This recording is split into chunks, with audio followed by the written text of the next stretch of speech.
Buscando en páginas de internet museos que tuvieran alguna temática relacionada con cuestiones de leyendas, de misterios, cosas así, encontré varias publicaciones en las cuales se hacía mención de este museo. Me pareció un poco extraño al tratarse de un tema relacionado con juguetes, pero una vez que llegamos nos dimos cuenta de que es demasiado extraño. Es muy especial porque cuando ingresas al museo y te das cuenta de todas las piezas que tienen ahí, porque son, de verdad yo creo que son millones de juguetes los que se encuentran en ese lugar. Juguetes, algunos de principios del siglo XX, algunos incluso de finales del siglo XIX, y hay también juguetes que son posteriores a la primera mitad del siglo XX. Muchos de estos juguetes incluso era gracioso porque los reconocimos que alguna vez los tuvimos o que los tuvo alguno de nuestros parientes. Entonces, en ese sentido fue muy divertida la visita, pero también en términos generales el museo es muy extraño, tiene un ambiente muy extraño. Cuando vas caminando a través de él y ves tantos juguetes tan antiguos, te pones a pensar en tantas historias relacionadas con familias y con niños que están inmersas en cada uno de los objetos. Aquí quiero hacer mención de una palabra que constantemente estoy refiriendo. Se trata de la palabra animismo. Los seres humanos nacemos con la tendencia a creer en las deidades, a creer que los objetos que no tienen vida, tienen vida. Esto lo podemos observar en los niños pequeños.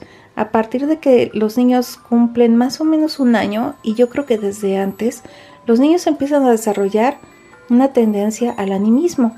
Es decir, constantemente cargan algún objeto, un juguete, al cual ellos perciben como si tuvieran vida. Por eso es muy común que los niños tengan un peluche o una muñeca que duerme con ellos, que juega con ellos, a la que alimentan. Es decir, para ellos este objeto no es inanimado, sino que tiene vida.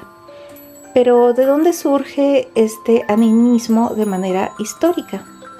Podemos pensar en el animismo desde un punto de vista histórico-antropológico.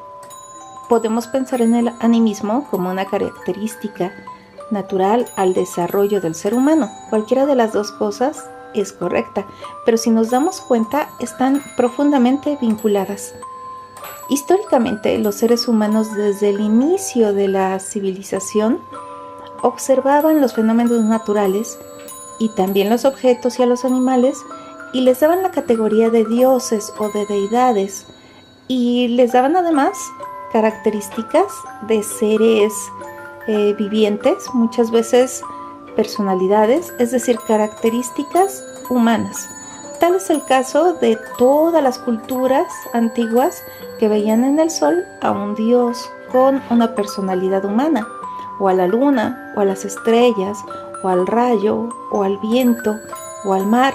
Siempre les daban características humanas. En esta vinculación del ser humano con estos objetos, al darles esa personalidad, también les daba una historia, creaba historias en torno a todas estas deidades y así surge una psicología muy primitiva.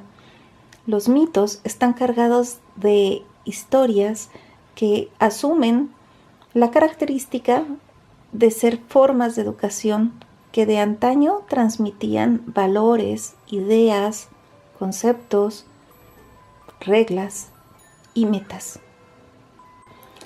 En los niños nacen con la tendencia a creer que los objetos inanimados tienen vida. De ahí que observemos las conductas que ya había mencionado acerca de tomar los objetos, los peluches, las muñecas o incluso un cochecito como si tuviese vida. Y esta tendencia se mantiene por muchísimo tiempo, de tal forma que los niños necesitan de los juguetes en el acompañamiento durante su desarrollo. Los juguetes son muy importantes para los niños, tienen una misión en su educación, en su adaptación al medio ambiente. Los juguetes les preparan para la vida como adultos, pero también asumen el papel de importantes objetos para desarrollar hábitos, personalidades sanas, valores, incluso habilidades, competencias, etc. Pero más allá de entender esta cuestión del animismo como algo muy característico de nuestro desarrollo como seres humanos, ya sea en lo histórico o en lo personal, en el ámbito del desarrollo natural de las personas, también estando aquí podemos ver la parte social y antropológica. De manera antropológica se puede observar cómo los juguetes desde el siglo XIX hasta el siglo XXI han ido evolucionando, de tal forma que aunque muestran patrones que son similares en cada época, observamos los cambios referentes a lo histórico, observamos los cambios referentes a las ideas de la época. Me llamaba mucho la atención esto, por ejemplo, cuando observábamos las Barbies, cómo poco a poco fue cambiando la noción de lo femenino. Pero ahora vamos a la parte más, digamos, relacionada con lo férico en cuanto a leyendas e historias de los juguetes. En términos generales, en todas las culturas observamos que hay leyendas e historias sobre juguetes que de alguna manera toman cierta vida o que están embrujados o que transmiten ciertas cuestiones mágicas. Hay culturas que utilizan los muñecos como objetos para crear embrujos y maldiciones en contra de otras personas. De ahí, por ejemplo, los famosos muñecos vudús, pero también los muñecos de santería. Ya les había comentado que hace algún tiempo asistí al mercado de Sonora y ahí observé pues el mercado de los juguetes, de los muñecos, que están todos como si los hubiesen lastimado, como si les hubieran cortado alguna parte del cuerpo, todos ensangrentados, para dar miedo, para aterrorizar. Esa es la finalidad de la santería con respecto a estos muñecos. Mientras más terroríficos son, pues más van a afectar la parte psicológica del enemigo. De esa forma, pues lo que van a provocar es la sugestión que permita que haga efecto la brujería, la santería. En el caso de los muñecos vudús vemos algo parecido. Entonces muchas veces los muñecos transmiten mensajes de terror hacia otras personas en ciertos aspectos mágicos, pero también tienen una parte positiva en otros aspectos mágicos.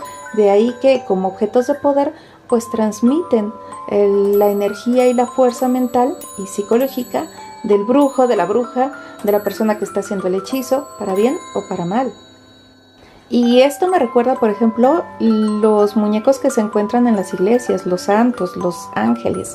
Estos santos que en muchas culturas de México, en muchos pueblos mexicanos y en muchos pueblos del mundo, pues la gente viste en sus fiestas, les pone ropajes, los lleva a pasear por las calles de la ciudad creando realmente caminos mágicos, caminos llenos de simbolismo mágico.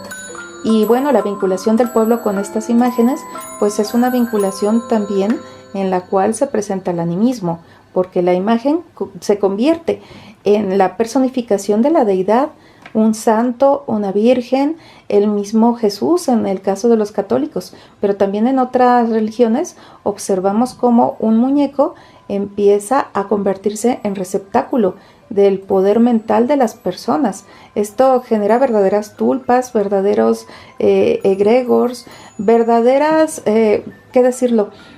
Personificaciones, no, más bien personalidades que se integran dentro de estos santos, de estas imágenes, y de ahí que muchas de estas imágenes tienen categorías de, por ejemplo, milagrosas.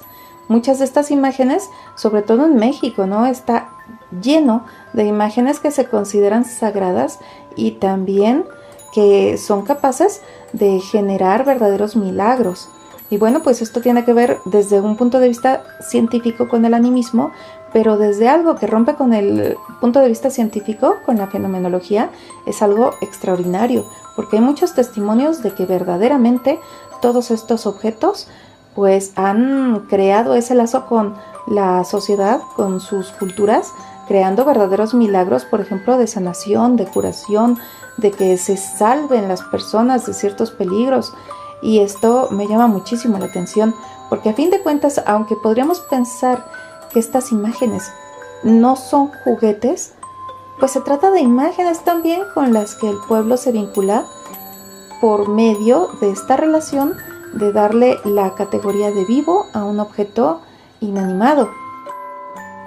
Yo sentía muchas cosas raras y era toda una explosión de sensaciones estar ahí, entre tantos juguetes que pertenecieron a tantos niños y que cuentan tantas historias. Había juguetes con los cuales yo sentía cosas, pues, sensaciones agradables, y otros entre los cuales yo sentía de verdad aversión por esos juguetes. Pero en general, el museo considero que no es para todas las personas. Habrá personas, cuando yo le mostré, por ejemplo, las imágenes a mi mamá, me decía que ella se hubiese echado a correr, se hubiera salido porque no hubiera soportado el museo.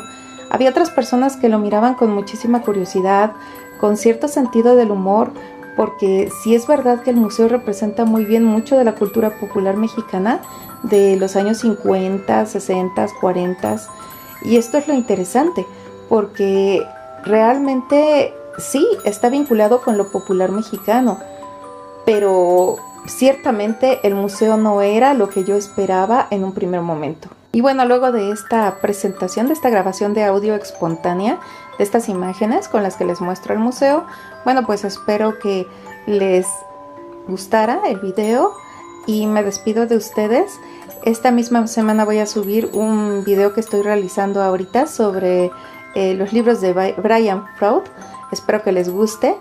Y ya viene temporada de Navidad, entonces voy a asistir a varios lugares con temática navideña, pueblos mágicos con temática navideña. Ya hace unos días subí un video de Chignahuapan, el famoso pueblo donde hacen las esferas navideñas, que forman parte de los arbolitos de Navidad en todo México, pero ahora toca ir a otros lugares también con esa temática y nos acercamos rápidamente a Navidad.